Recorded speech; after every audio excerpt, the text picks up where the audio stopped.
but he is obviously going to continue wearing them because he's, they're symbolic of him. And quite a few times through that session, his reactions, his mannerisms towards Biden, but also the questions, was for me illustrative of his background as an actor, as a comedian, and both are playing their roles very much. And it's also important that the speech was given now between meetings, Biden and before Congress, so that Zelensky and Biden can send a bit of a message to Congress to verify and validate any further funding in the future. And also, it's just about the time of year. He mentioned Hanukkah, Biden, in his final comments, and obviously he very deliberately picked that out. The role of the Jewish diaspora, the Jewish legacy in the United States, relationship with Israel, and so on. Obviously, a very important, I think, connection to the time of year. Happy Hanukkah.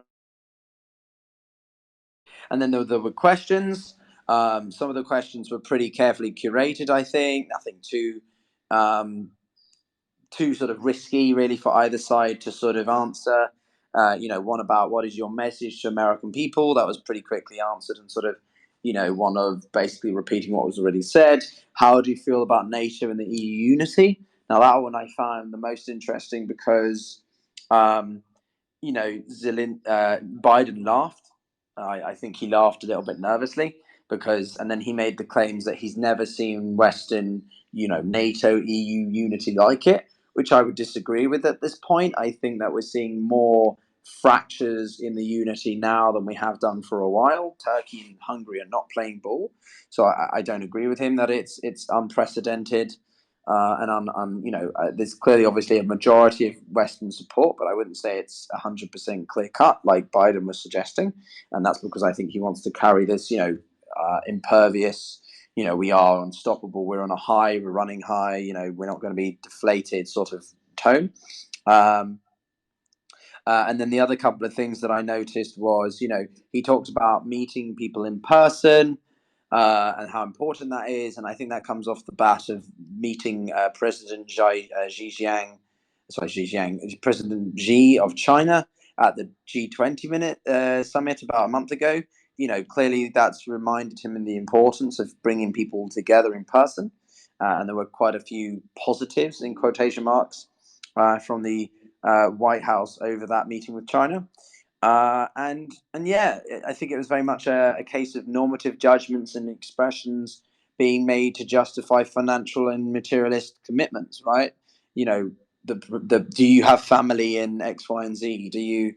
How would you feel about this? And very much trying to explain why this amount of money, why this amount of commitment and focus has been given to Ukraine over this war. So. Yeah, a lot to unpack there. I think it's first and foremost overall a desire to want to reignite that motivation and keep that carrying over into the winter and over the festive season as we begin to maybe get a bit distracted by our own personal lives and things like that.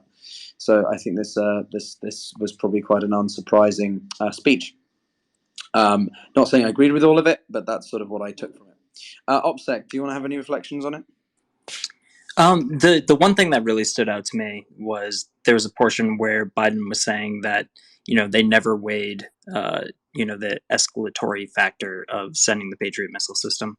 I think just on the face of that, it's, I wouldn't say a bold-faced lie, but it's certainly something that the U.S. has been weighing for quite some time, and they've been very careful in climbing that escalation ladder.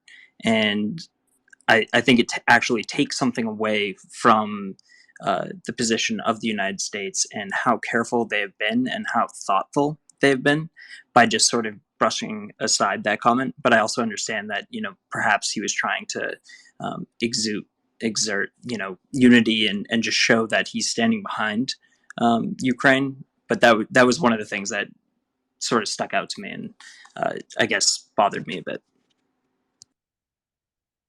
Yeah, I think there was a degree of embellishment on both parts. As I say, this was a very obviously, I hate to use the word propagandist, but it was clearly obviously a speech, press conference made with a very specific intent and bias towards it, right? No one's ever denying that the US engages in this. Absolutely. Um, and all of this is to try and they were pulling at our emotional heartstrings. They were pulling at our, the emotional normative, as I say, side of things.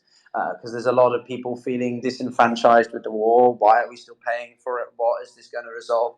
And clearly there's a desire by both to not relent and to continue supporting the war until they consider it, I think it was as I say, a subliminal message to Putin to be like, we're not backing down.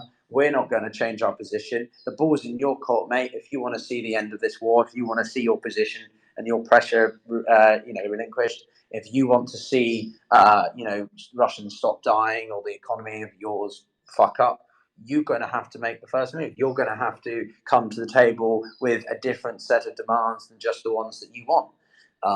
So yeah, 100%. I think there's definitely some degree of emotional manipulation there, and what, and equally, perhaps glossing over some of the details, like you say. But let's go to Vivalex, Gunther, Loiter, and then Hi, and thank you, everyone. Thank you for giving me the chance to talk.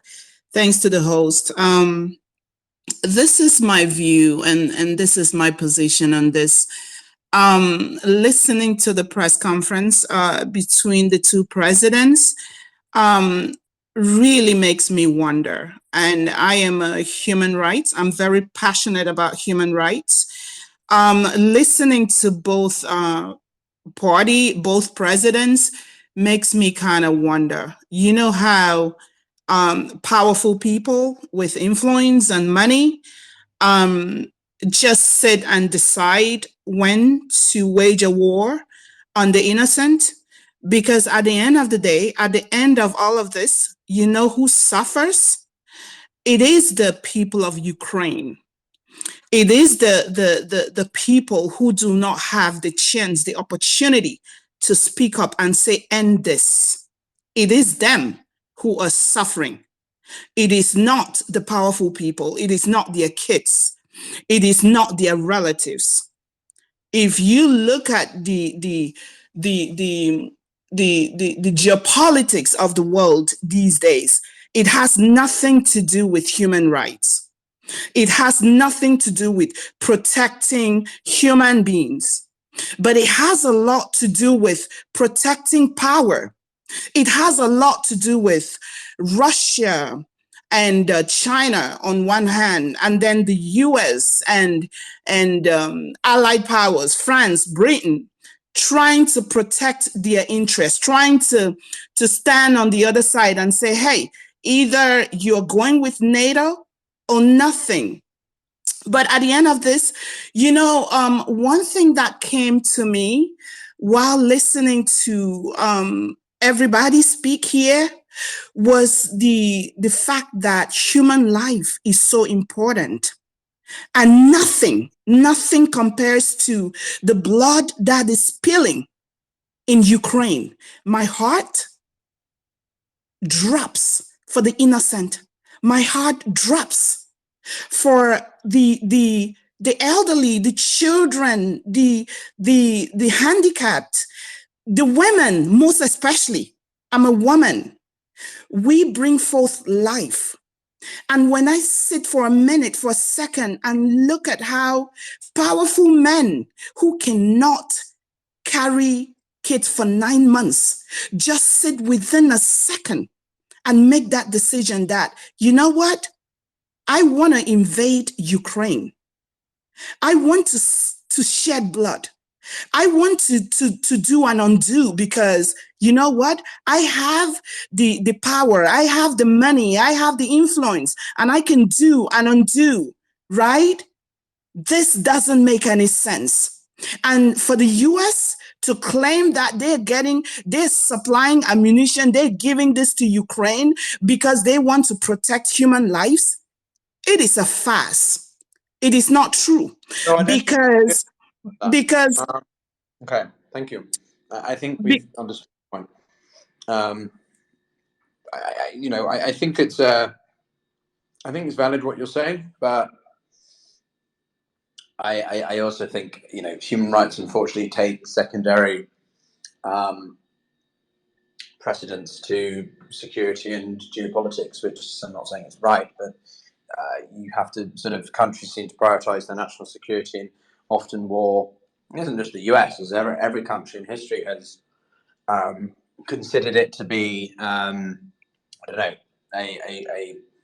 the cost is worth it if they deem it necessary. I mean, Russia's just flinging bodies at this like there's no tomorrow. Just think of the Russian mothers who are losing their sons, and whether or not you like Russia or not, that's still a lot of lives that have been lost, just evidently. And I think this is something that they've done throughout history, right? The Russians seem to think that they can solve the problem through total war, just flinging as many issued bodies and stuff, as I say, under the Soviet doctrine. So, unfortunately, the West, lots of nations will preach altruistic motivations and reasons, human rights being for one, but if those don't necessarily fall in line with their broader strategical interests, then suddenly those human rights violations and issues don't come to be a priority. I mean, look at what's happening on the border with America and the treatment of the Haitians, treatment of the Central American communities that are risking their lives to transverse from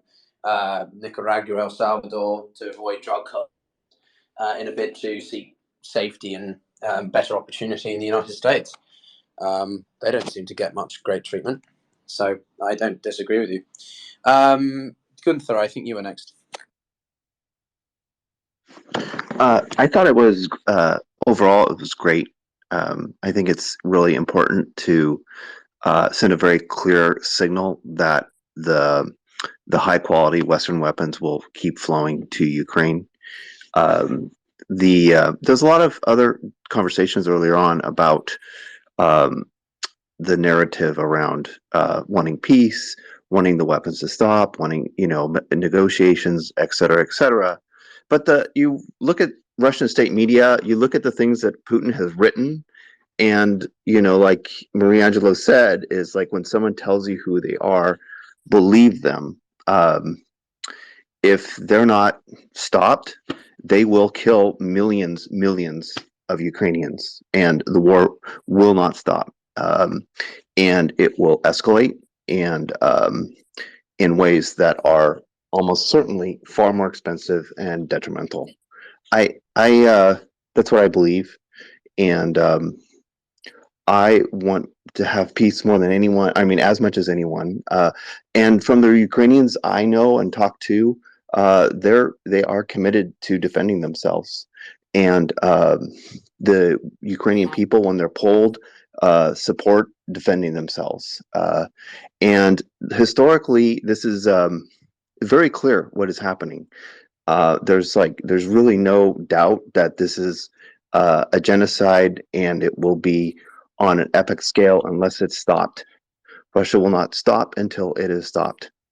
And so I am grateful for, even with all the imperfections and critiques I can make, I am really grateful for this strong stand. And I really hope that Russia recalculates and figures out a way to declare victory and leave. Thanks. Yeah, praise. Thank you for that. Loiter, I believe it was. Lolita, sorry. Hi, Piotr. Thank you for letting me speak. It's just a quick one. It's to do with the Russian Iranian alliance, and Joe Biden saying he's going to continue providing weapons to Ukraine, which is great, but Iran is going to continue giving drones to the Russians to bomb the Ukrainians. And I don't know if you saw the report in Bloomberg today about saying that Russia and Iran are really upping their efforts and kind of speeding up the building and improving of trade routes to defy sanctions, and so that it's beyond the reach of foreign intervention. And we've already got the existing international north and south transport corridor. Well, it's trying to sort of like improve the existing navigation routes from, I believe it's the Sea of Azov, into the Don River, and linking it to the Volga River. And so it's finalizing rules that would give ships from Iran right of passage, and all of that. So, I mean, they are busy sort of like looking to strengthen their ties. So what do you, please, if you wouldn't mind just giving your insight on that? The Iranian-Russian relationship is, one of survivability. Every regime, any government, any administration, any regime, be it autocratic or democratic, has to continue to, obviously play the game of keeping people around them happy. So in this case, if you're a democratic leader, you have to keep your voters happy. If you're an autocratic one, you have to keep your funders, you have to keep the military, you have to keep other people happy. And so, in the case of autocratic regimes, Putin and the Islamic Republic require to, they have to still play the game. They can have lots of connections. They can be very powerful, but their position isn't, they're always going to be in delicate, positions. And the other thing about that, which is important, is that they need each other to survive. In the sense that if you lose a core ally or a core component of your anti-Western, anti-democratic, autocratic, network, that's going to make your position a little bit more vulnerable. For Putin and the Islamic Republic, because they've both become increasingly ostracized from the international economy, the Western economy, whatever, because they are increasingly isolated, because they're increasingly sanctioned and siphoned off, they have to rely increasingly on each other for that survivability. That's why China hasn't got more involved with Ukraine than it could have done, because it doesn't want to risk cutting itself off from Western trade. It doesn't want to cut itself off from, foreign direct investment from the West or whatever it is, because whether or not you like the West, they still account for almost 50% of global GDP. Now we can define what do we mean by the West. I mean, that's another question. But the point is that both the reason the Iranians are supporting the Russians is because they want Russia to win. They need Russia to win. They need Putin to succeed. If he doesn't succeed, he becomes vulnerable. If he becomes vulnerable, he may disappear. And then what happens? Iran loses a cornerstone of its alliance, of its axis. And then they're suddenly much more vulnerable themselves. Putin, I don't know how much he's supporting the Islamic Republic in their efforts to quell the uprisings, right? The revolutionary movements. Clearly, though, if the Islamic Republic falls, that's not great, because Russia loses a hugely important strategical and security partner in the Middle East. They lose a huge proxy partner. China and its engagement with Saudi Arabia has pissed off the Iranians, because the Iranians rely on China for money. The Chinese rely on Iran for oil, energy. So all of these relationships, just these three as an example, are incredibly important.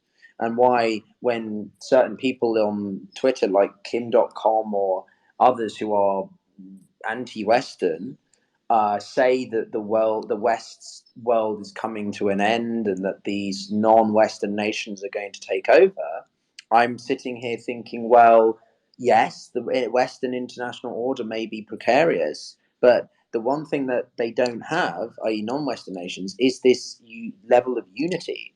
They don't have a overarchingly aligned set of principles and values that they abide by in the same way that the West does. I'm not saying the West is perfect, and I'm not defending it. I'm simply stating that the West has a deeper integration of values, norms, methods, policies, even, that none of these countries do. Do you really think the Russians and Iranians would, as in those in power, would support one another if it wasn't in their interest? No, of course they wouldn't. The Chinese and the Russians get on together because they both hate the Americans, not because they actually care about each other's interests that much. Maybe they have a few, But the minute the ice caps melt and the Chinese can begin digging around, sniffing around the Arctic Circle, they're going to, and that's already pissed the Russians off. So I think that this relationship is overextended. I think people who make these claims about the BRICS, for example, are overextended. And I think in the future we're going to have to watch to see, how the commitments by the West to certain countries play out against others. So if the Iranian people, of which Sana is, an incredibly important activist and voice on this, if you don't know her, I encourage you to follow her when she hosts spaces. The Iranian people can topple the regime, then that leads to a huge kink in the chain being destroyed or lost, and that makes Russia's position less, at least Putin's Russia, less tenable. You lose the supply of drones, which have been up until this point hugely, hugely important for the targeting of the critical infrastructure that Biden made a reference to in his comments. So, Sorry, go for it. Yeah, go for it, son. very quick. So with all you said, still I don't understand then, if Iran is an important ally to Russia, why the West is not giving us the support that we want. Just I think the news came out today that Emmanuel Macron, had a meeting with the Minister of Foreign Affairs of Iran. So it is very strange to me after all this that why do they want the Islamic Republic still in power? Still, it's at least it seems like it. I think it's better that Devil, I'm sorry, Piotr, I had to get in there. You can go. Oh, no, go ahead. I talk a lot, so go ahead. No, I mean, I think it's basically it's not an ideal situation for them, and I think they're aware that it's completely they're saying one thing and doing another. So I don't think they're too proud of it, but they are terrified about Iran developing enriching enough uranium, and but then they find the whole human rights situation abhorrent as well. So it's it's a tough one, I think, for them. But they don't, and they're using the whole stability argument. They're saying that if the JCPOA is signed off, it's going to ensure at least stability. They can keep, Iran, under control. But they are kind of they've got that wrong, because so long as this regime is in Iran, there's never going to be any guarantee of stability. They do not see that the only option is to empower the revolutionaries to get rid of this regime. That's the only way that you're going to get back to some kind of normalcy in that part of the world. Thank you, Piotr. But again, even under JCPOA, Iran can enrich enough uranium for weapons. So it's very confusing to me what is the benefit of JCPOA or any kind of deal with Iran's regime. I don't think there is any. I'm going to come back to that in a second. Son, I don't have, and I don't. And if anyone does say that they have a concrete and coherent answer for you, I don't think that they're telling the truth. I don't think there is a satisfactory answer to your question. I don't understand why the United States, why Lincoln and Biden haven't just called the axe on the JCPOA. I think it's really annoying at this point. I was open to the idea of the deal when it was first being negotiated and established. But my opinion, given what's happened this year in the past few months with the Iranian people, has completely changed.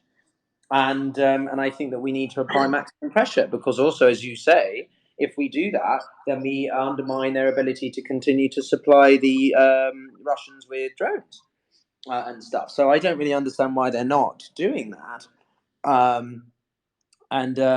think it's just perhaps the White House is overwhelmed a little bit. I think Blinken and Biden are, hawkish on some things but dovish on others.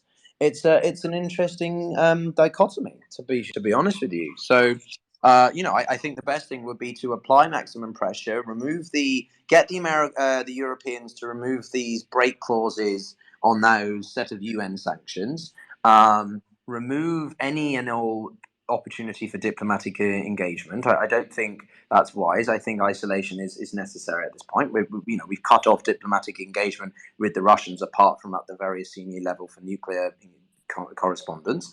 I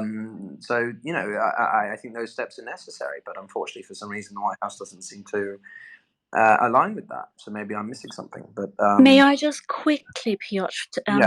just say something else to Sana? Sana John, the other thing is, and I'm in the UK. And our Prime Minister now, I mean, he was famously quite hawkish before he got the keys to number 10. But then he's kind of backtracked a bit.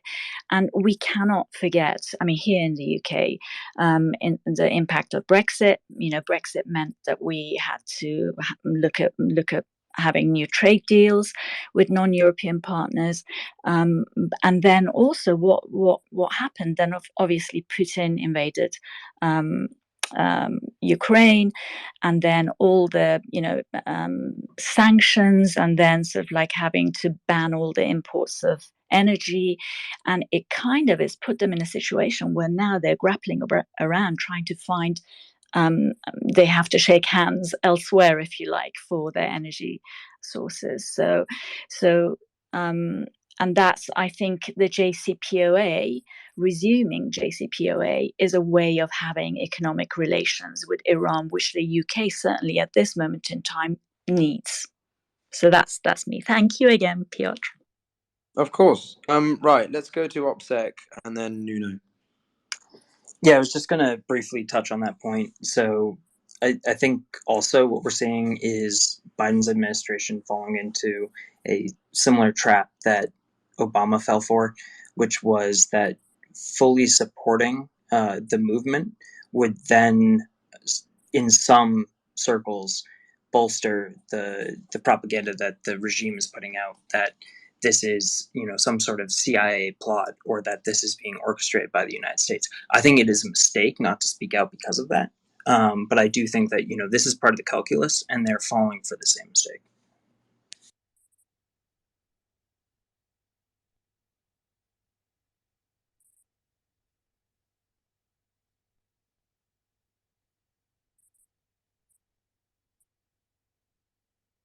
Thanks for that, OPSEC. All right, Nuno, I think the floor is yours, right? Oh, you fell off. Let me bring up Nuno. Welcome, Patrick. Gunther. If anyone wants to raise their hand when they're on stage, that will help me. I just need to step away for a second. So I don't know, OPSEC or Defender, if you guys can just manage the hands. I'm probably going to wrap this space up in probably the next 40 minutes because we haven't been going for about 4 hours at this point. I didn't have much going on this afternoon. So given the symbolism of the day and also just, well, I think it's important, I decided to keep it open. But we do have an event tomorrow with Alex Kopcherov, who's a friend of the podcast, and we'll be talking about the winter, but also Belarus. So if you want to find that, you can find that in the comments in the nest above and the pinned links. And I will also be hosting, I think, another guest next week in that weird week between Christmas and New Year's, where none of us seem to have any idea what we're supposed to be doing with our lives. We're just sort of sitting around for the week to end, for the year to end. Anyway, I'll pass it back to you. Thanks, Obso. Yeah, I gotta hop off for a second, actually, Piotr. So if you want to give co-host to like Patrick or Nuno, I think that would be best. Sorry about that. I gotta run. I got some stuff to do before Christmas. All right, mate. Thanks for your time and great to see you, buddy. Yep. Everybody have a great Good seeing you, man. Yeah, I can definitely take some of this. I think Nuno was next, and then we can go to Gunther. And I did have something that I wanted to chip in on one of the previous points in between there. But Nuno, go ahead. Hey, OPSEC. Hey, Piotr. Thank you. So regarding the Iranian issue, I think one of the issues with Iran is nobody at this point has a real interest in destabilizing the region. Iran is destabilized internally, but the political opposition or the opposition in Iran doesn't have a political leadership that is able to be supported. And it's very hard to support a diffuse grassroots movement in a repressive state as Iran. That's a very hard thing to do. It's problematic. Who are you going to support? Especially in a country that is notoriously a complex target and has a very well-developed repressive apparatus. Then both the US and Europe doesn't want further destabilization in the region. So a collapse of the Iranian regime at this juncture would cause a wave of destabilization that could endanger the bigger picture effort that's going on, which is Ukraine. And not to mention that it could threaten critical sea lanes of communication, mainly the Strait of Hormuz. So in that sense, unfortunately, unless Iranian movements gather around a political, recognized political leadership, I don't think they'll be able to materialize. They'll be able to be vastly supported by the West. Then there's other issues regarding energy, especially for Europe, because if you're going to destabilize Iran, you're going to have a problem with Qatar because they share one of the biggest gas fields in the world with the Iranians. And that's something at this point, given the bigger picture issue of Ukraine, nobody is willing to do. And frankly, the US national security strategy clearly underlines that the US is leaving the Middle East. Clearly. It's not even a top 4 priority in the US national security strategy of the Biden administration. And regarding sanctions, I mean, we could go a bit further, but Iranians have been under sanctions for so long. They've developed the mechanisms through a number of proxies, to a number of criminal organizations, terrorist organizations, and whatnot. They've developed the necessary instruments to skirt those sanctions.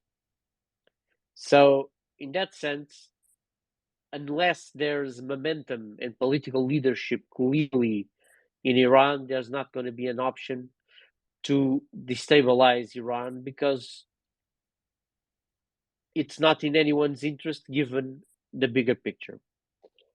Can they enrich uranium? Yes. Will Israel do something about it? Most likely. And that's a very significant problem in itself. And the problem with Iranian nuclear weapons is not only Iran having nuclear weapons, is Iran, it's a counter-proliferation issue that will raise in the Gulf. Because, make no mistake, the Saudis will go for nukes. Rumors on the streets say they have them paid and bought for in Pakistan. So, but that's rumors, that's rumors. That's been going on for years. But there's a bigger picture that, frankly, no one in Washington nor Europe wants to deal with right now, in light of the Russian war in Ukraine. Regarding Zelensky and Biden, it's foreseeable. It's the necessary movement. It's also a moment where Zelensky, the US pulls its full weight behind Ukraine. It's to a certain sense a political and eventually military turning point. But there's some interesting tidbits in that press conference, even though if it's very staged and it's very as it should be, it's very well done. One of the points is being the issue of Europe. and the issue of Biden saying that some European leaders needed convincing, and that's an important message for the West as an overall entity. Just one sentence is that Iran is the reason for instability in the region. They are supporting multiple terrorist groups. So I think that's a really big reason. I don't really understand I still. know. But listen, but that's not the issue. Iran has been the main destabilization force. The Islamic regime, the mullahs have been the Islamic Republic of Iran has been the main destabilizing force in the region for decades now. I have no doubt about that. In Lebanon, in Iraq, in Kurdistan, in Syria, you name South America, you name it. They're a bad actor, right? They're a destabilizing force. But one thing is having that destabilizing force, which framed within a state that works, repressive, autocratic, but it works, and it's not engulfed in a destruction process, especially when you don't have on the side of those who protest a clear-cut political leadership. If you tell me, okay, there's X, Y, Z, A, B, C, D, which are the political leadership that will take over the country, that makes the whole difference between supporting a grassroots movement and supporting that, and supporting a different transition of power. But the problem is, you really don't want to. Iran is the devil. As someone said, the devil we know. We know how they operate. We know who does what. We know where they are. We counter them. The Americans counter them. But honestly, given the bigger picture issue of Russia, we really don't need the Gulf right now engulfed in a situation like that. It's I know it's something people don't want to hear, but I think politicians should be forthcoming with, especially the people of Iran, and say, listen, we have this problem. If you guys really want to topple that regime, you need to find a political leadership to take over, and you need to be able to get the police and the army, because the Revolutionary Guards probably won't, but you need to get some semblance of a momentum to topple the regime. Because if that's not going to happen, there's no support that's going to make a difference. And this is sad to say.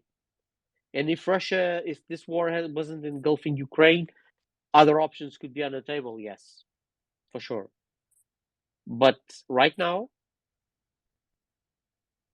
it's a very dangerous course of action to do that. Thanks, Nuno. And I would tend to agree with many of those broad points. Unfortunately, I do think there needs to be a bit more organization for foreign governments to work with and their support behind. And unfortunately, if this is going to be successful, there needs to be an armed aspect. That might be bringing on members of the military or the police force. I don't know what that looks like. But I would say I do think, given the title of the space and the conversation that we were having previous to this, we should probably try and steer this more back towards the Ukraine-Russia war, and more specifically the visit and the press conference that was just given. I know King and then Jordan and then Deer all had their hands up, and I don't know if Patrick also wants to weigh in quickly before we go that direction. Oh, OPSEC, I've been busy reading death threats because I suggested Zelenskyy should show up to the White House in a suit.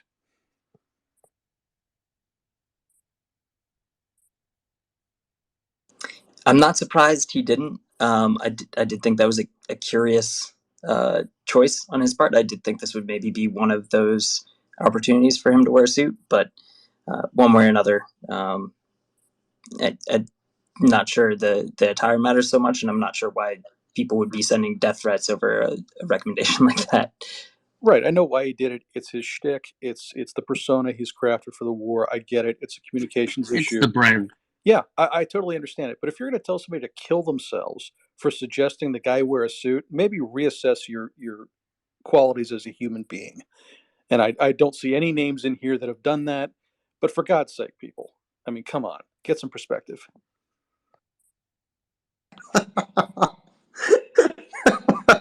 Thanks, Patrick.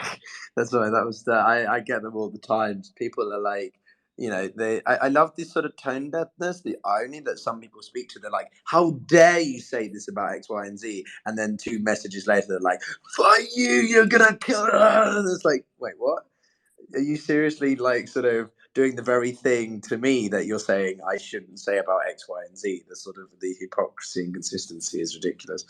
I'm still going to be in the background a little bit, but I just wanted to draw attention to everybody that I do have a. If you've enjoyed the space, you can subscribe to my Substack if you want. It's free. It's in the nest. I have my podcast. I have my Substack. So I do try and host these spaces when I can, but obviously they can run on for quite a while and take a lot of your time and attention. So when I'm not running those, I do produce other stuff independently. So if you want to, follow those, then those are in the nest. But dear, I think you've been waiting ages, and then we'll go to Knight and Jordan. Yeah, Jordan. Okay, I know this is on Russia, Ukraine, so I did have a question for Sana as well because she's up here, but I'll try to roll this in because I think that it's a full destabilization of the region. And Sana, just for like a background, like my family comes from Azerbaijan, so I guess we're pretty close neighbors. And I would say, and hopefully there's no Turkish people in this, but culturally, I would say that we're closer to Iranians. I mean, as well as religiously, but like tonight, Shad Yalda, which we celebrate in Azerbaijan, we celebrate Nowruz, which is much different from Turkic culture, but nevertheless, it seems now. I know Aliyev now has the backing of I forget his name. His first name's Dmitry, which is the spokesperson at the Kremlin in Moscow, to try to broker a peace deal. And there's been destabilization between Azerbaijan and Iran. Iran taking the side of Armenia, and now with Iran was upset. I would say that maybe Russia didn't. Sorry, Armenia was upset that Russia didn't get involved. Obviously, this comes on the back of the fallout in Russia-Ukraine war. But I just didn't know if you had any thoughts on whether or not this is going to further destabilize the region and what would actually happen if, let's say Russia decides to side with Azerbaijan in this, if that would lead to more kind of destabilization within the region. Because I know, I think in the next couple of weeks, Aliyev, I guess, is supposedly going to Russia. I haven't been able to verify that, but it just seems like this whole region now is starting to descend into chaos. Are you asking me? Either you or Sana or anybody who wants to answer that question, because it kind of plays into it. Like what actually happens if this further escalates and Armenia and further feels that Russia's not backing them and siding with Azerbaijan, if that has any further implications in the region. Yes, Sana, do you wanna go ahead with that? I'm gonna give you like a short answer as far as I have the knowledge for, and then you go, Piotr. So we expect Russia to stop supporting Iran's regime at any point because the history has shown that they do that constantly. So Russia is not really a really good ally. It has never been a good ally to Iran at any point of time. So that can happen anytime. And after like toppling the regime, I can tell you what we expect to happen in Iran, but I'm not very familiar with what's going on in that region between Azerbaijan and Armenia. So I would appreciate if Piotr, you have any answer, you can go ahead and respond to that. Yeah, so Armenia and Azerbaijan are. We had a lady in here, Susan, who is, I think, Armenian, earlier in the conversation, and she was rightfully and understandably angry at the lack of coverage or support that what's happening in the Caucasus has vis-a-vis Ukraine, like Sana, feels about Iran. Right? There's a lot of, let's not even forget, say, Israel and Palestine, or Yemen, or Ethiopia. Interestingly, you could say that the most bloody war that continues at the moment is Ethiopia. More than 500,000 people have been killed in that war, and there's been very little coverage of it recently, and it's threatening to destabilize the whole Horn of Africa. When it comes to the Caucasus, this is a region of the world that has been unfairly treated and largely overlooked historically. Again, it's a classic example of great powers manipulating and exploiting smaller powers for their strategical and self-interest. And, smaller nations, smaller communities get stuck in the middle. And this is what's happened with Azerbaijan and Armenia particularly. Georgia seems to have escaped it largely by remaining sort of more affiliated with the West, if that will try to be, although they were invaded by Russia in 2008 and so on. But when it comes to Armenia and Azerbaijan, a large array of this is driven through ethnic and sort of cultural divisions. Armenia is supported by Russia, Azerbaijan supported by Turkey. The ex-leader of Azerbaijan even quoted, that Turkey and Azerbaijan are two states, one nation, namely that they just share a huge amount of cultural similarities, and they're just administratively different. But then there's obviously the element of Iran as well. The Azerbaijani Iranians are a large community in the northwest of Iran, along with, say, the Kurds, and it's this concoction of different ethnic, racial, and cultural groups that make this area really, really volatile, because there's lots of different competing interests, people being oppressed, suppressed, and so when it comes to the Nagorno-Karabakh, for example, when the Soviet Union collapsed, you suddenly had this loss of a sustaining predictability and power, as in the Soviet Union was able to keep a lot of these things from happening. It's a bit like Yugoslavia, right? When Yugoslavia collapsed, you had all these countries appear, the Balkanization of all these countries. Suddenly you had all these ethnic tensions re-rise that had been overly, shall we say, managed under Tito, who was the head of Yugoslavia, and this was what happened with the Soviet Union. So suddenly you've got these two countries now free to do what they want with a load of ex-Soviet Union military and equipment, and so they start fighting in the 90s, and that's a really bloody war. And then eventually that war is stopped and or ceased, and Russia is largely sort of the overarching power in the region, and it helps to maintain that peace just through the presence of military equipment. But then in 2022, because Russia's completely committed so much of its attention, forces, and resources to Ukraine, that allows specific groups, particularly the Azerbaijanis, to be opportunistic and begin exerting influence. The Azerbaijanis have become much more military capable because of support from Turkey, which has a capable military, and this time the Azerbaijanis are much more successful than in the 90s, and so you've now got this tricky situation where many Armenians are cut off from mainland Armenia in lots of exclaves, and you've got a Turkish, an emboldened Turkey supporting Azerbaijan, but also trying to get closer with the Armenians diplomatically, because again, with Russia no longer there, at least at the moment, there's this vacuum, and so Turkey sees this opportunity to fill that void, and they can become the prevailing regional power. And they've been trying to do this by improving diplomatic relations with the Armenians, which they haven't had for over 15 years.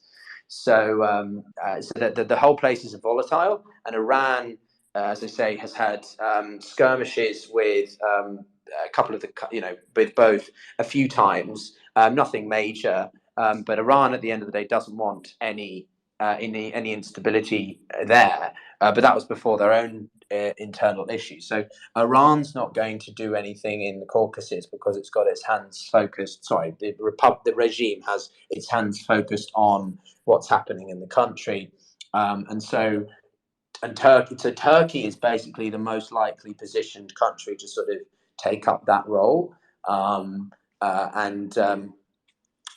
all this is very unpredictable, because if the Islamic Republic collapses, then you've suddenly got a power vacuum there. And so what happens to the proxies that are reliant on Iran for their activities? Does Turkey influence that? These are all very far-fetched scenarios, though. And at the moment, it doesn't look like the tensions between Armenia and Azerbaijan are on a precipice. They were worse about 3 months ago, but they seem to have calmed again. So I think, until this war in Ukraine is settled, there's not really going to be any change in that situation, unless Turkey really feels more emboldened just to go in there and sort of, establish itself as a military, a security guarantor, right? So I don't know if that answers your question. No, But it does, Piotr. Thank you. And so just 30 seconds, and then I'll go step ahead. down. I think there was somebody before saying that Iran has destabilized the region, but I think for me, I would say that it's Saudi Arabia, and the reason is because I think, as Sana pointed out, Iranians want to overthrow the regime. The Persian people, and I would say anybody who is kind of under the Safavid dynasty, let's say Azerbaijan, that whole area, I would say is much more into like a sense of democracy, whereas I think Saudis, even the people at the general level, are very pro the Salafist movement and very pro regime. Like, you're not going to see most Saudis going and trying to overthrow the regime because 80 people were executed in the eastern side of Saudi Arabia, but you would see that in Iran, because I think the people are different. I'll say that. So I just wanted to follow up, because somebody was saying that Iran's destabilized the region, but I would say it's mostly the influence of Wahhabism into the region, which is mostly funded by the Saudis. But that's just where I wanted to clear that up. But I know this is No, Russia, that's a Ukraine, fair so point. I think you're right in that there's definitely culpability for more than one actor. Saudi Arabia and Iran both want to be the regional hegemonic power of the Middle East, and it's this broader relationship that has defined activities elsewhere amongst, the Levant, particularly in Lebanon, for example, or Syria, but equally further eastwards. As I said before, the fact that the Chinese met with the Saudis has really pissed off the Iranians, the Republic, the regime, because of their dependency on China for security assurances. So I definitely think every country is being opportunistic. Every country is being self-interested, and the Saudis are no different. They would hang out the US to dry, as they did by basically making Biden come with his tail between his legs to ask them to not do anything with the OPEC prices and shit, right? So I think we can have a broader discussion. Maybe we should have a Central Asian discussion: Iran, Azerbaijan, Armenia, Saudi Arabia, and that sort of stuff in a subsequent conversation. And I welcome you to join on that one. But yeah, I think Knight, was it Knight? Yeah, Knight was next, and then Jordan. Hey, Pierre, thanks. Yeah, you were talking about Balkans earlier. What we're seeing here, Russians, Russia using its hottest spot, easiest spot, deeper into Europe, um, trying to, spark a 20-year-old, um, trying to restart a fire from a 20-year-old ashes, using Serbia as a lighter, spooking politics in Montenegro, really spooking stuff with Kosovo, using the local Serbs inside Kosovo, organized crime, and word is out that there's about 200 Wagner members already stationed in Serbia, very close to the border. Um, K4, which is the NATO force inside Kosovo, ordered Serbs to not barricade the roads in the north back in summer, but they did it again now. And the problem is that NATO, well, K4 is not really reacting, or is not really saying, is not doing what it said it would do, that it would not allow to do this. Now, we see a lot of Russian influence, a lot of Russian presence in Serbia, and using Serbian leaders to throw warmongering, um, whatever words out there, especially today. This was very crazy because the German ambassador in Kosovo had said that the barricades should be moved ASAP, and people should be free to move. Um, what happened is Serbian Prime Minister, President just throw back a lot of really firing words toward Germany, and Germany and UK about like just threatening with war and all that. Now, I don't see this. Well, I it's in a way, it's weird how fragile Europe is acting toward this. I mean, we had the American military uh, heading straight for the border. This was 24 hours ago, headed straight for the border with Serbia, straight from Camp Bonesteel, which is the second biggest American base in Europe, just to like block the border because there were just masked people, people with weapons, trying to get through the border. I mean, the police on the other side, Serbia's side, were trying to stop, blah blah blah, all that stupid stuff. But Americans just went there to block it. The thing is, Europe is really, really looking fragile toward this, and is not paying enough attention to what this could happen, because there's no hotter spots that Russia could use to defocus um, from what's happening in Ukraine to do this. Now, something very interesting that is not getting a lot of attention either, because I know maybe they're people that know this from Europe or from the States, or, UK, but like Iran is giving drones and weapons to Russia. Serbia is buying weapons from China. We're seeing China really involved in Serbia in a lot of areas. We're talking about huge investments. We're talking about really huge amounts of weaponry brought to Serbia for the past 3-4 months, especially. So this could be really another, and you know how Balkans is. You mentioned it. Balkans is like at the edge.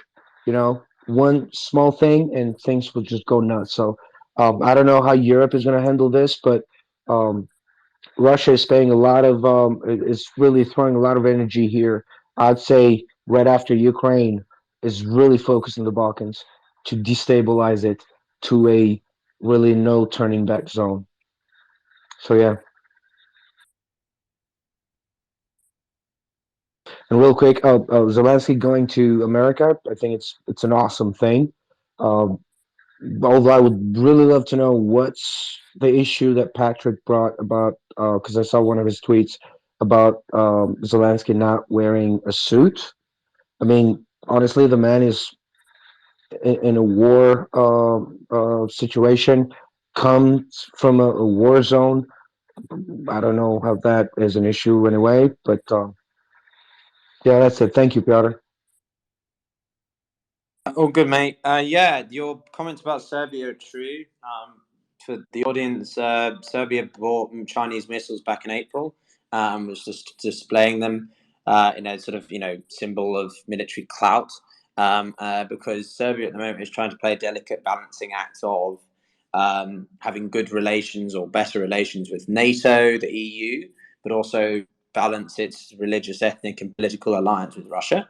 This is why we've seen them sometimes vote against Russia to condemn the war at the UN, as I mentioned hours ago. But also they haven't done anything to, they're still buying Russian oil, and the Hungarians, Viktor Orban, are helping them with that. So there is this concern around Serbia's role there. Then also to your other point about Bosnia, that's true. Bosnia is, as I said before, the Republic of Srpska is increasingly pushing for sort of, separatism again, and they do align with Russia. And that's why you saw the EU last week vote to make Bosnia a candidate country, which is basically just a closer step to being part of the EU, because they think it's better to try and incorporate Bosnia into the EU and prevent it from falling to the Kremlin, or for there to be a repeat of the 1990s and an inter-ethnic war, than it is to keep them on the outside, and so on. So the Balkans are fragile in parts, for sure. You've also got Greece and Turkey's relations and tensions, Cyprus and Turkey. There's a lot going on in the Eastern Mediterranean as well. But yeah, I think next up was Jordan, and then I'm not sure who wanted to raise their hand or speak. Yeah, I actually just had a couple of questions. So, like, I'm sure, at least for me, I kind of got a crash course on Ukraine and Russia when this all started a year ago. But I guess, what do you guys have any thoughts about what the end game is for Russia? Because it seems like two things. Like, it seems like they're just waiting out NATO to see if NATO will fold first. Doesn't seem like that's going to happen. So I don't know. It just feels like it's going to a point to where inevitably it's going to be a direct clash between Russia and NATO. Reason being is I don't feel like Putin will easily give up power. It's almost like burn the whole house down if I go. It all goes with me. So I don't know if you guys have any thoughts on that. And I joined the space late, so if you guys had a chance to cover this, that's my, I just missed on it. So. I'll let OPSEC, Patrick, Gunther, and others answer that because I've spoken a lot. So, OPSEC, do you want to go? Yeah, I was just going to say, I don't think it is inevitable that there's going to be direct conflict between Russia and NATO. I think what we have right now is a lot of chest pounding by Russia. But sort of what I was talking about before in terms of, sending these Patriot missiles and some of the other systems like HIMARS that we've been providing Ukraine, Russia has considered all of these red lines. And I often think that when we talk about offensive versus defensive weapons, it's a very blurry line, one that typically doesn't exist. But when it comes to something like the Patriot missile system, unless they set this up right on the border, this is a defensive system. I think this is one of the few that I'm actually comfortable saying that about. The United States and the West has climbed this escalation ladder slower than I think a lot of people wanted them to, but I think they've done it masterfully. They probably could have gone a bit quicker. But it's not just Russia that they're taking into account when escalating or climbing this escalation ladder. If the United States doesn't feel comfortable sending, F-16 or MiG-29s to Ukraine to keep that united front, the other members of this support coalition are going to listen to that. And I think what we've seen in terms of unity from the West is amazing.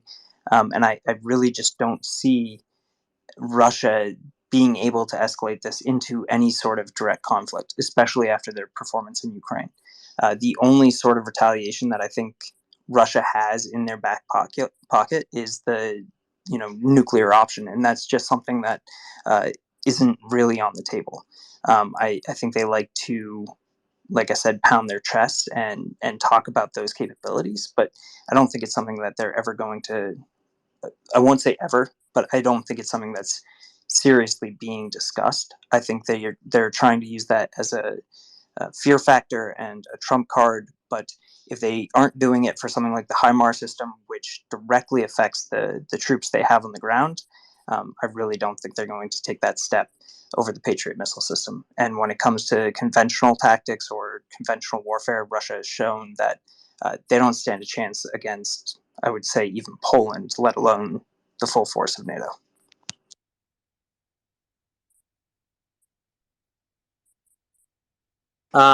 Cool. Thanks, mate. Patrick, you had your hand raised. Did you want to come in again? Oh yeah, I tend to agree. I don't think conflict between Russia and NATO is a foregone conclusion.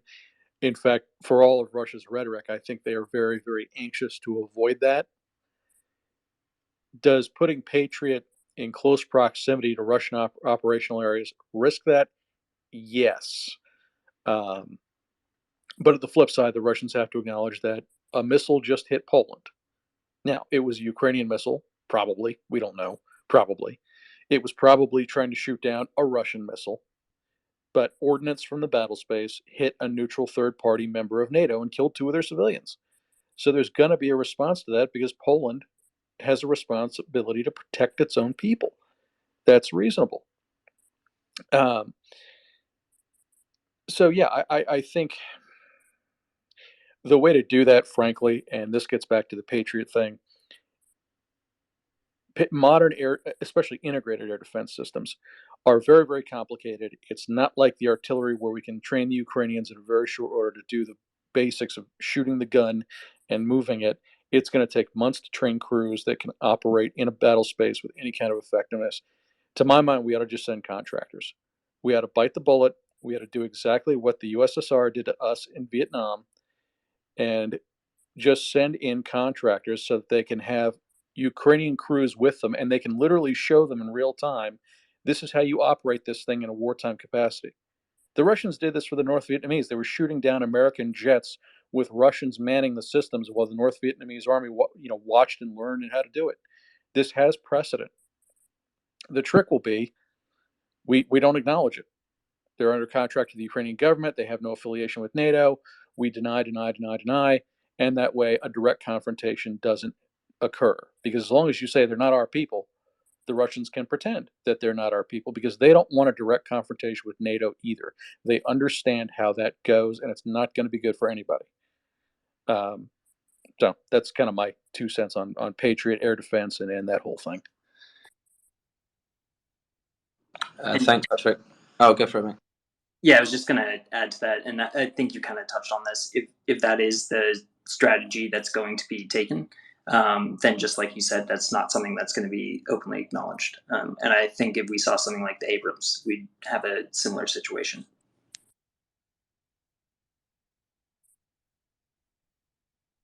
Okay, well, right, we'll go to Gunther and then Sheriff. One thing I noticed about the talk between Zelensky and our president was when Biden was describing why we didn't send tanks, and that it's important to keep the coalition together, and that's and then he said, "I think I probably said too much," which is a very typical Biden thing to say. Anyway, I thought that was pretty interesting, and so what I read between the lines is that one of our partners, at least, is very is pushing back hard against armor, and I suspect that that's Germany, and that's just sort of more confirmation. But I don't know. What are your all thoughts about that particular part of his statement? I think there were a few either deliberate or unintended misspokes, however you say that. I think what was quite funny was when Zelensky said, I want, right at the very end, and then suddenly backtracked and said something else, and I was like, wait, what? There's a few moments of sort of, I don't know if you would say it was awkward, but revealingness. And as I say, they were quite clearly trying to push one certain narrative, which is that everything, we're going to push through. You better give up, Putin. We will not go in. We will not give in. Democracy and freedom and rule of law and yada yada will prevail over tyranny and X, Y, and Z. And but he said, I've never seen unity like it. But Biden, I'm paraphrasing, I've never seen, we've never been more united with X, Y, and Z again. That's not. It's just not true. Like the Hungarians and the Turkish are a problem. Like and the Italians are, and the Germans are increasingly. The further east in Germany you go, which has had it's just underlying relationship to Russia for longer.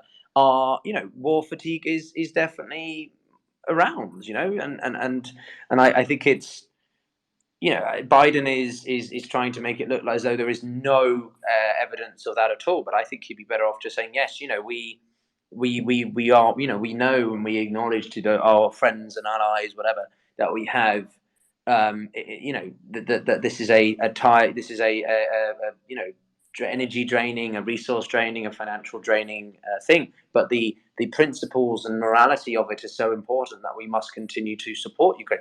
I think something like that would have been better. But so when he was asked, and to your point, he then misspeaks. I think some people have been looking at that and being like, what should we make of this? So, that sort of, I noticed that as well. I don't know if anyone else has any thoughts on that. Yeah, I would say I sort of had the same assumption that it was maybe a little bit of a jab at Germany in terms of sending Leopard 2s. That being said, the U.S. could potentially send the Abrams, but I think just the weight of the Abrams makes it sort of impractical. I think it's a great tank. I think it could do a lot of damage, but maintenance and actual functionality of that tank, it makes more sense if they can to send more T-72s and systems that the Ukrainians are already trained on, and that are a little bit less complex and easier to take care of. So I do think maybe it's a slight jab at Germany, but I think it's also just sort of telling Ukraine, like, if you get them, and be thankful if you do, and we'll see what happens. Well, in OPSEC, there's also the logistics pipeline on the M1. That thing is a gas guzzler. It needs a constant large supply of fuel, otherwise it will run out. And I thought that comment was especially interesting in light of Germany's recent issues with the Puma. They are all now down. So the brigade that is earmarked for the VJTF starting next year will not deploy with them.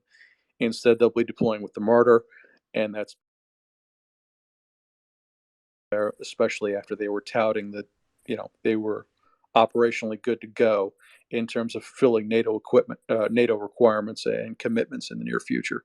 So whether he intended that or not, I'm not sure. But if it was Germany he was referring to, that was more of a dig than I think he might have intended.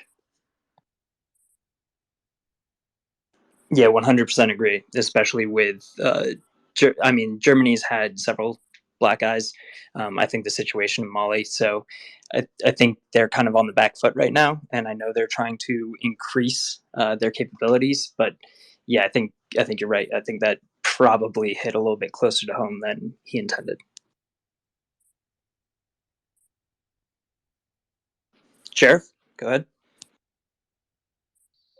Cheers. I heard Nuno earlier today talk about the uprising, the brave uprising in Iran against, the moralistic mullah regime.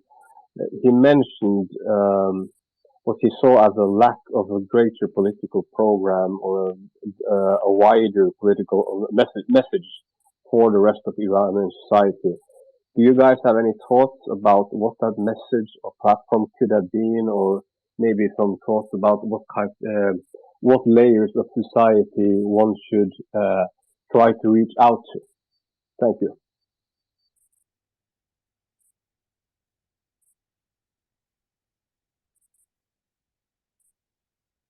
All right, guys. Does anyone else want to raise anything? If there's anything anyone else wants to raise, any questions, any comments, now's your last time. I'm sorry, I just wanted to mention something regarding Saudi Arabia and the region. Well, I agree with Peter when he said like there are multiple players in this whole thing going on, but it's also that one of the reasons that there's no like people in Saudi Arabia will not go against their government. They don't try to overthrow their regime. It has like multiple variables, social and political and economical variables playing part into this. The society in Saudi Arabia is very different. They are majority is Muslim, and economy wise they are not doing terrible. So you should consider that when people are not happy in any aspect, and at the same time there are human rights issues and other things going on the side, um, well, yeah, of course, people don't want that regime anywhere in the world. But also, there's no evidence of like um, terrorist support as much as Iran is doing for like houses, and um, we also believe that Iran was kind of um, like supporting Taliban, and things like that. So, and also Syria, with like killing civilians in Syria.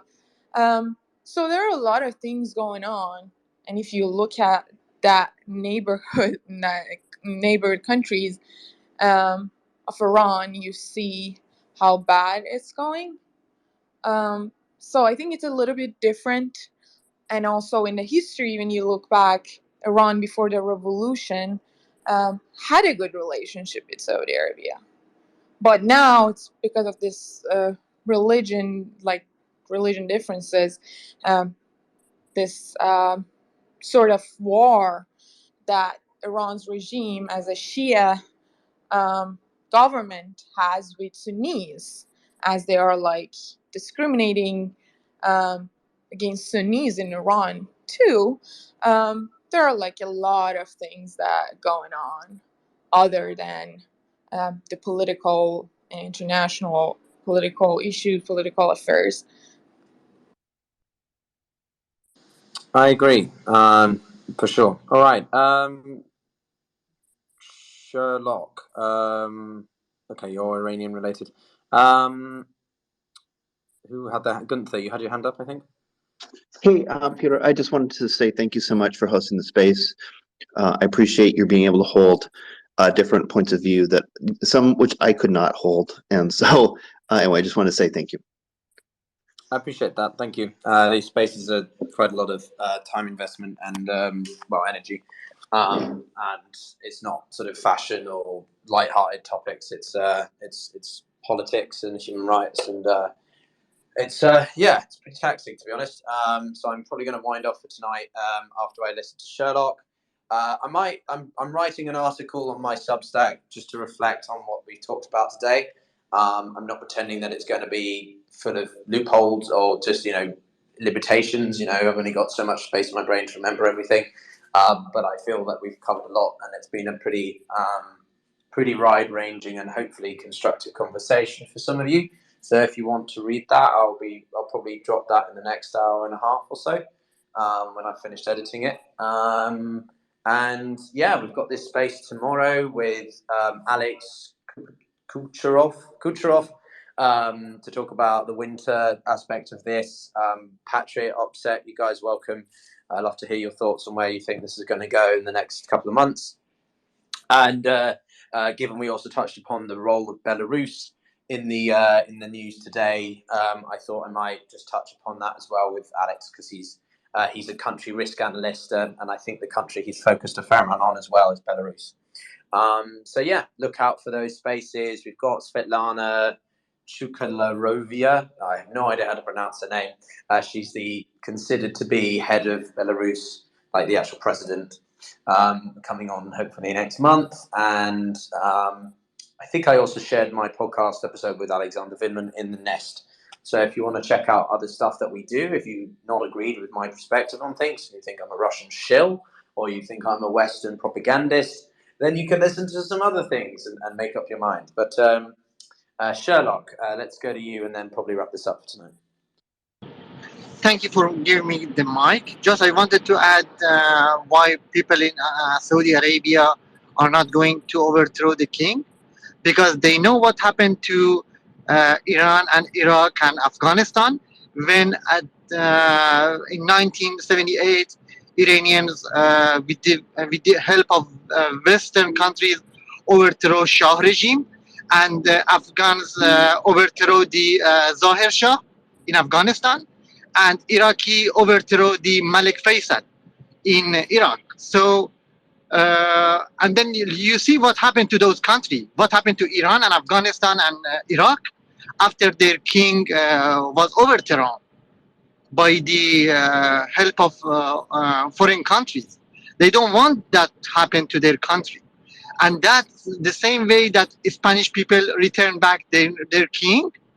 And that's what Iranian wants to do. They want to return back their king. Thank you. Yeah, we've touched upon that a lot as well, Sherlock. You know, we've spoken at length about Iran in our spaces. You know, the Crown Prince, I think, is at least from the majority of people I've spoken to on Twitter, the preferred option. To Opsek's point before, you know, the what's happening in Iran is very powerful and important, but there needs to be, I think, a clearer formalization of some of the movements so that we can see a clear pathway to victory, if that makes sense. You know, there are different stages within protests. They quickly become rebellions. They can quickly become full-scale revolutions and things. But what's needed now, I think, is to Sana's point, is, you know, more support of the Iranian people through diplomatic isolation, through the provision of arms potentially. The problem is, like, do you want to risk supporting the Iranian people through the provision of armaments, for example, which then could lead to a full-scale civil war or something in Iran, and then that leads to a complete and utter chaos in that part of the region? Because at the moment, what's happening in Iran is abhorrent, but it is contained within the country. But on the other side, you've got the Taliban, and they're not exactly a predictable group. To the north, you've got the Caucasus. To the west of Iran, you've got Iraq, which is already very vulnerable. The government has been destabilized for a while, and generally, just the whole thing is a ticking time potential thing. So it's really tricky to know what the best way forward is, other than to just hope that the Iranian regime, Islamic regime, get the hell out, and the Iranian people can have some kind of freedom and ability to desire for themselves. Maybe the Crown Prince can come in as a temporary government and help to facilitate fair and free elections. But all this is very hypothetical and not grounded in reality at the moment. Not because I don't want it to be, but just because I don't see a clear pathway for that. So it's really tricky. It's not like there's a written handbook on how to conduct revolutions. You know, if there was, it'd be like, right, step one, do this. Step two, it's not unfortunately that quicker. But anyway, thank you very much, everyone. Opsec, Patrick, do you guys have anything else you'd like to add before we probably depart for today? Or Sana, any other last leading? If there's any rooms you want to promote, any initiatives, please. Thank you so much for holding this space. I really enjoyed learning more about what's going on between Ukraine and Russia. And I hope to see your rooms regarding what's going on in Iran and the whole political situation, about the deals and European Union and America and Iran. Thank you, everyone. You're welcome. Opsec, your mic's on. Yeah, no, I was going to say I personally don't have anything to promote. I would say definitely give Piotr a follow, listen to those podcasts, very informative, excellent interviews. Give Patrick a follow as well. And then I would say, we're looking at the address here to the joint Congress and Senate here pretty soon. Keep an eye on that. I think it's going to be What time is that? I don't have a specific time. I think my assumption is it's going to happen between 7 and 7:30. But yeah, so I imagine that's coming up. I think it's definitely worth listening to. Because if it's going to happen now, if it's going to happen now, then I'll just keep the space open. Fuck it. It honestly, it might be worth keeping it. Okay, guys, we're not going anywhere. Welcome back to this episode of the Spaces.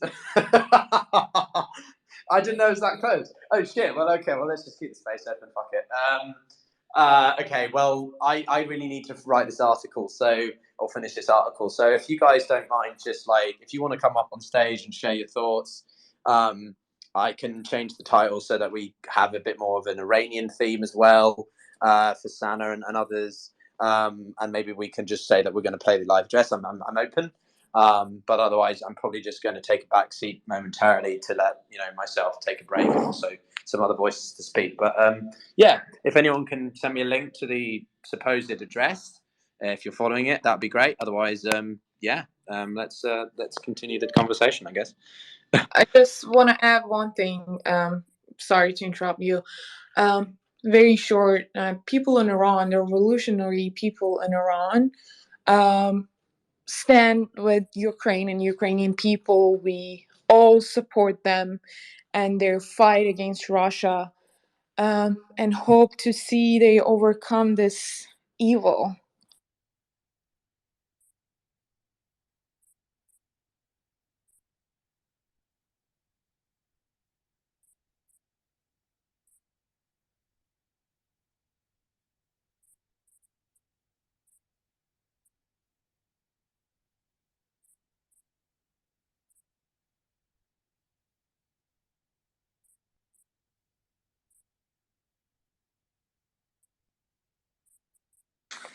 Yeah, Peter, I was just looking for a link. I don't have it at this time. I'm just watching it on live TV.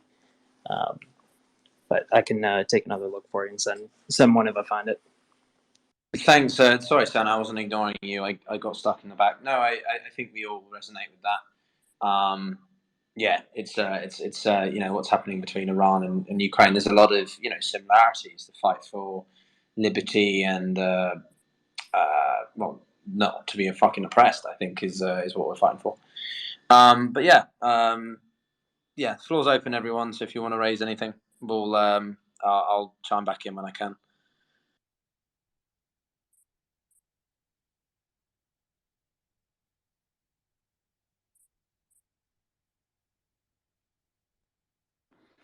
Yeah, a lot of these situations are similar. Ultimately, because this whole situation since 2020 has been like the elites kind of freaking out to get their ideas back together, and try to retain their standing among a lot of things, and so they're trying to create discord among people. Really, the war is their game, and we need to understand that we're all humans, and we need to love each other, and that will ultimately take our power back, like across all the countries.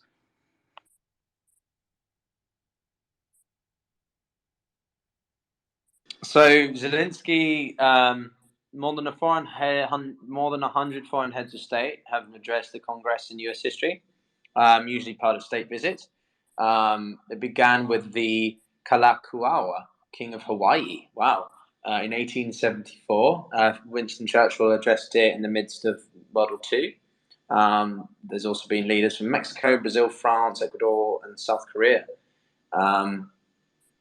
Yeah, and it wouldn't be his wife, Olena Zelenska, addressed it in July in person, when the Ukrainians were about to conduct their large-scale counteroffensive. Yeah, so he's expected to speak at 7:30, so we can cover things until then, maybe. But otherwise, yeah, that's sort of the situation at the moment. Susan, Mehdi, go ahead. Actually, Peter, I just wanted to get on and offer you a sincere apology. You messaged me earlier and I couldn't respond because I've been in Twitter jail for 6 days because of my, speaking out against the Azerbaijani-Armenian conflict. So I just wanted to jump on really quick and let you know that that's why I didn't respond. So I'm terribly sorry about that. But anyway, I just thought I would let you know. Thank you.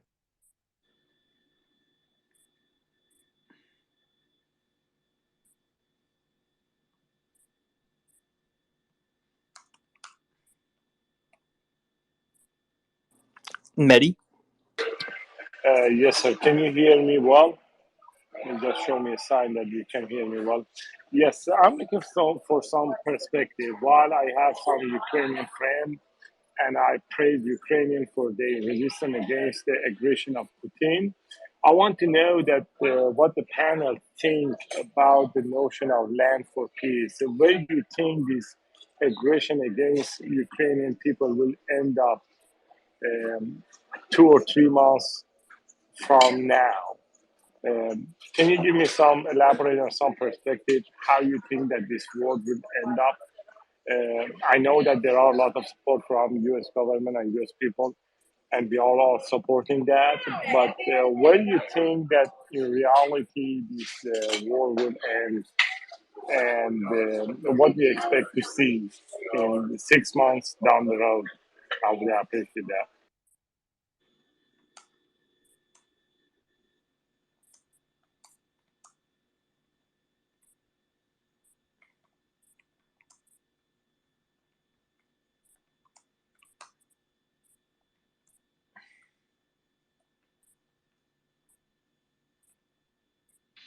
I mean, I guess if no one else is going to say something, I think it's really difficult to predict. There's so many variables. We're going into sort of an uncertain time here. I think the resolve is, for the most part, still there on the Ukrainian side. I think, the winter is going to make that very difficult. I think it's going to make it difficult in some Western countries as well. That's why I think it's important that, Ukraine get the aid that they need now.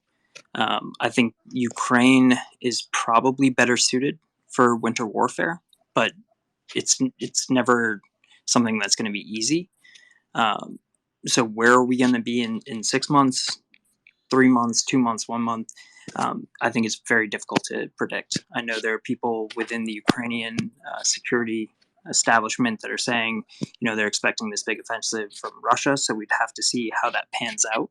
I'm sure they're making preparations, but we're not going to necessarily know what those are. So it really is almost an impossible question. I do think where this ends is once these countries find, if Ukraine finds themselves in what they consider a favorable position, maybe that's when they go to the table. Maybe something happens with Putin. There are just so many factors that it's really, really difficult to tell you where we're going to see ourselves in even 1 month.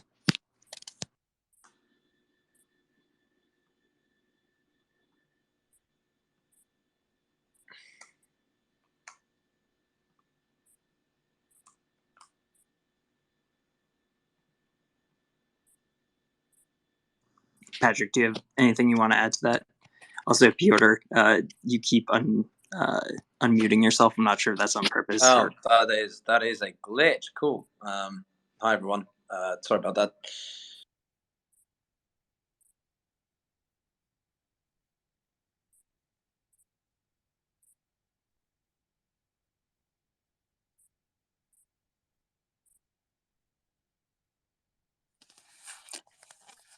Just want to thank you so much for creating the space. It's been very interactive and really some great conversations. Keep the great work, and let's keep championing these causes. It's really important that human beings like us who care speak up and stand up for truth and for justice, especially for those who cannot speak. Thank you. So, OPSEC, I've got something for you. Ukrainian Minister of Defense, as of about an hour and change ago, has officially said that they expect the U.S. to deliver at least one Patriot air defense battery plus munitions. So, if it's standard U.S. configuration, that's 8 launchers plus a command post and support vehicles. So, interesting. I'm wondering who's going to crew it. If it, I mean, that's the thing. It takes almost 100 people, and then the other thing, 8 pods or 4 pods, 32. So, yeah, I mean, it takes about an hour to reload, as I understand as well. The thing that I would be really curious about, and maybe more, Patrick, how this links into like the NASAMS and any other potential anti-aircraft systems that have been sent previously. I think that's something that could create a pretty sophisticated network, and also the fact that they said at least one uh, makes me wonder if there's some sort of conversation about additional systems being sent later on. Yeah, as far as I know, NASAMS and Spain has sent at least one Hawk. Those are all compatible if they're looking to build an integrated layered air defense system with Western assets. I don't know how well these things will integrate with legacy systems like the S300 and then low level stuff. I frankly don't know, and I imagine that might be a bit of an issue. Um, they'll have to establish some type of integrated command and control center, I assume, for all these guys, especially if they start using a lot of these different systems in the same regions for a heavy air defense net over places like Kiev and their industrial and their power centers. I also think it would be interesting if I assume that NATO and Western countries are helping establish that. To what extent is our ISR platforms tying into that? Does the U.S. see that as defensive capability that they're willing to assist with? Where they might not be able to or willing to send coordinates of like an armored column.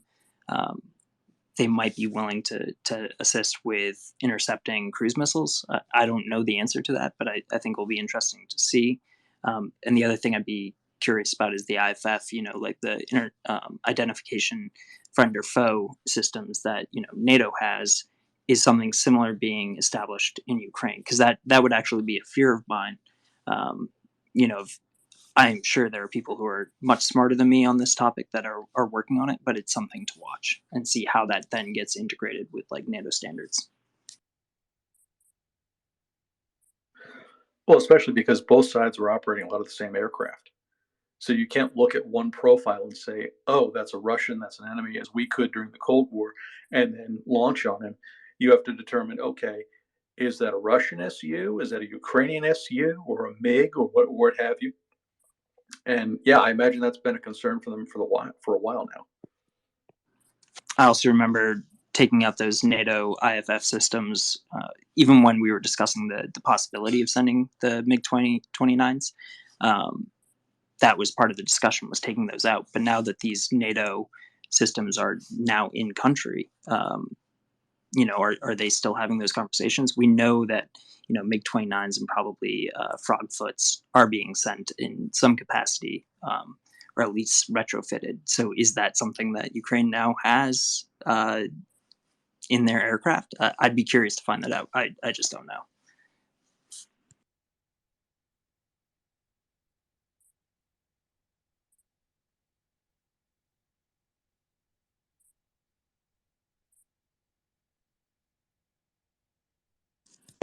I have to step out for about 5 minutes, but if anyone else has a comment or something they would like to discuss, I know this is mostly focused on the Ukraine-Russia war. There's been some conversation about what's going on in Iran. Um, by all means, feel free to raise your hand or ask for a speaker spot, and we can discuss.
Peter, I think you're up. Yeah, hi. I was just listening to Myra, and they were talking about Biden stating that he was reluctant to deal with long-range missiles at this time, mainly for fear of upsetting certain elements in Europe, mainly, I would imagine, Germany and France. And basically, I wanted to know what your thoughts on long-range missiles are, because I think they are vital, that you can't send Ukraine into a war with one arm tied behind its back, and that by doing that, all we're going to do is prolong this war, prolong the suffering and the deaths in Ukraine, and the only way to win this is to give Ukraine everything it needs now, and for Biden to quite firmly tell Germany and France what they're messing at.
Hello, seems to be complete silence. Can you hear me?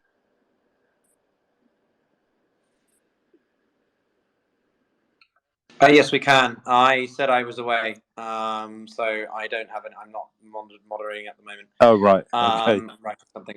Yeah, yeah. So if you guys want to talk, you can freely talk. I trust you not to, create the space into complete anarchy. Obviously, I'll step in if it sort of goes haywire. But at the moment, I'm just taking a moment's reprieve because I've been talking for a good few hours, and I'm just writing something. So I'll be back when Zelenskyy probably gives his address to Congress. All right. So if you want to speak and add any comments, then we can have a conversation. Otherwise, I think we're just chilling at the moment. Yeah, I'm not sure if it's been verified yet, but there was a video circulating around about the Tu-141s being modified by Ukraine into cruise missiles.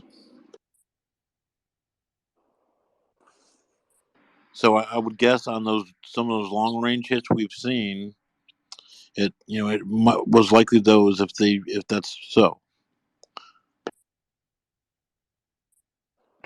Yeah, I mean, the other point is obviously aircraft platforms to deliver not so long range missiles too close to their targets. And again, we obviously need to look at, I think there are certain kits which can be added to, I don't know which aircraft they've got, which would be suitable for that. But,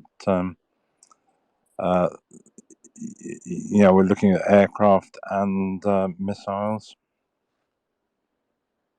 Well, we know that they're getting re-upped on HIMARS. So, and as far as other, they're getting JDAMs as well. I'm not sure how those fit onto a MiG though. If that how they do that, if there's some kind of adapter they have. Yeah, I think there's some sort of kit they're working on, or Boeing are working on, to adapt them.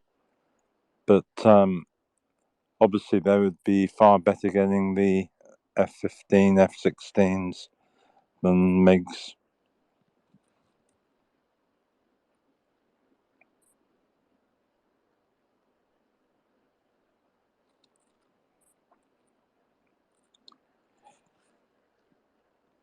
The other point I'm just going to bring up, just for others to hear, is that there was a very ferocious discussion on some argument that Crimea shouldn't be taken from Russia because they fear an escalation if that happened. And I just wanted to go through a couple of points about Crimea because I think it is vital Crimea does go back to Ukraine. Reason for that is that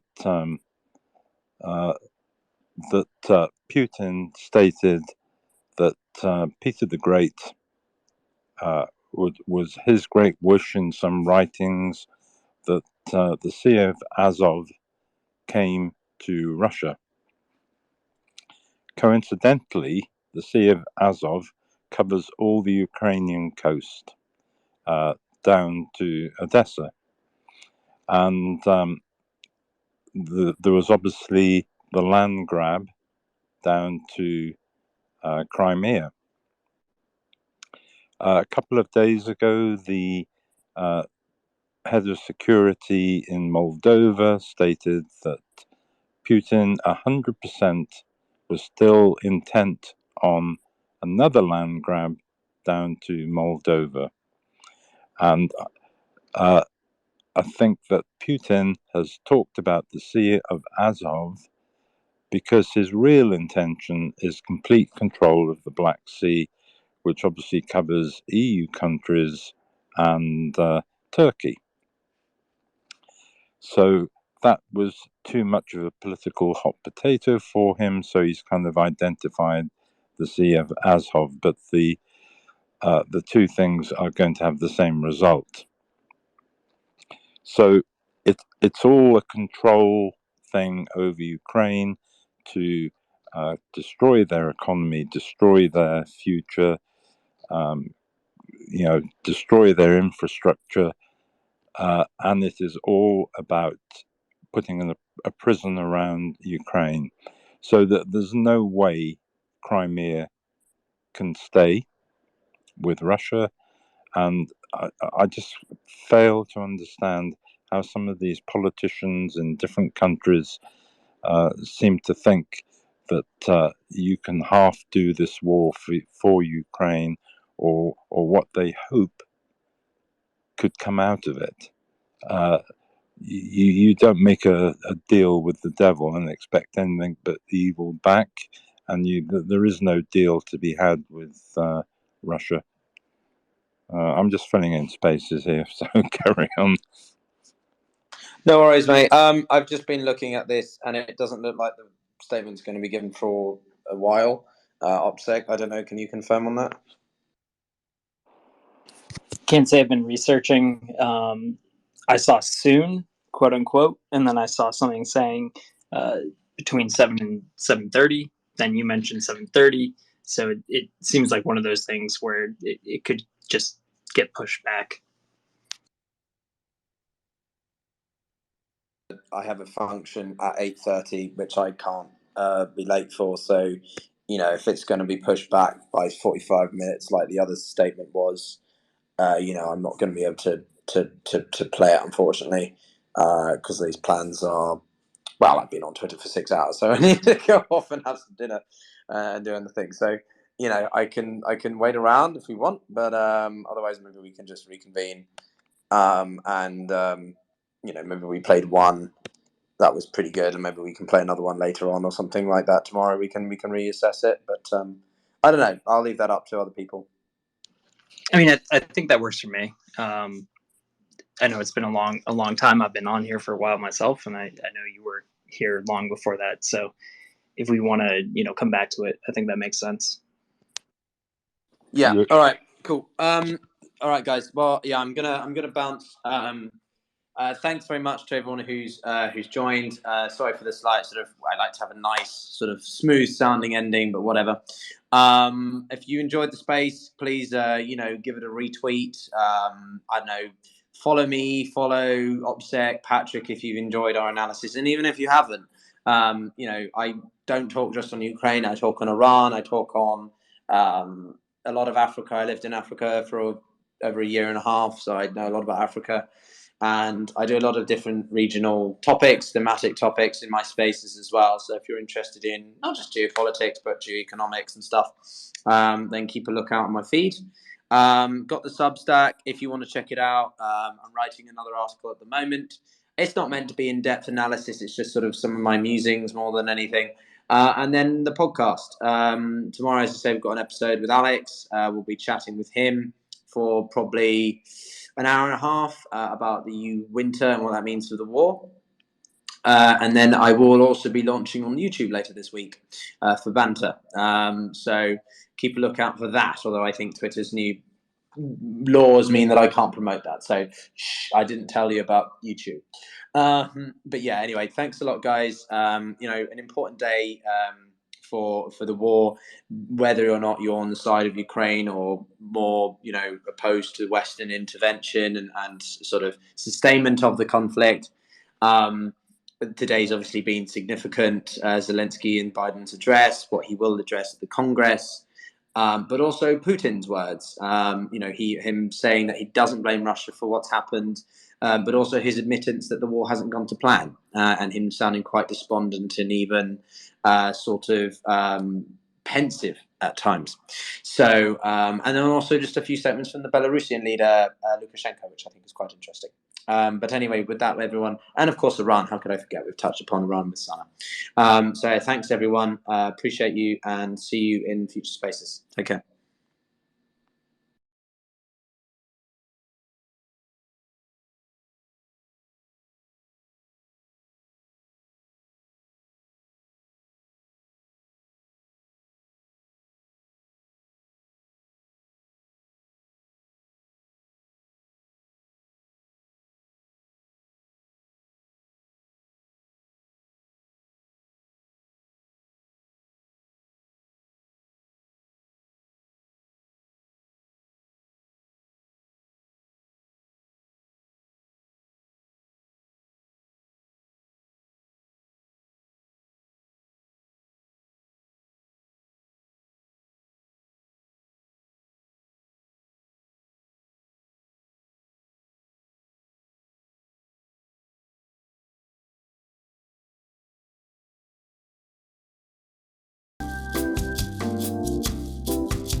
I believe this is life. Well, some religions don't. So how about that? Our Jewish brothers and sisters, they are able to have an abortion according to their faith. You know, there are so many faiths that in definition of life as, and so what about their rights? What about their right to exercise their faith? It's ridiculous, and it is theocratic. It's authoritarian. It is wrong. People say, "Oh, but you're harming a life. I believe this is life." Well, some religions don't. So how about that? Our Jewish brothers and sisters, they are able to have an abortion according to their faith. You know, there are so many faiths that do not have the same definition of life as fundamentalist Christians. And so what about their rights? What about their right to exercise their faith? It's ridiculous. And it is theocratic. It's authoritarian. It is wrong. People who say, "Oh, but you're harming a life. I believe this is life." Well, some religions don't. So how about that? Our Jewish brothers and sisters, they are able to have an abortion according to their faith. You know, there are so many faiths that do not have the same definition of life as fundamentalist Christians. And so what about their rights? What about their right to exercise their faith? It's ridiculous. And it is theocratic. It's authoritarian. It is wrong. People who say, "Oh, but you're harming a life. I believe this is life." Well, some religions don't. So how about that? Our Jewish brothers and sisters, they are able to have an abortion according to their faith. You know, there are so many faiths that do not have the same definition of life as fundamentalist Christians. And so what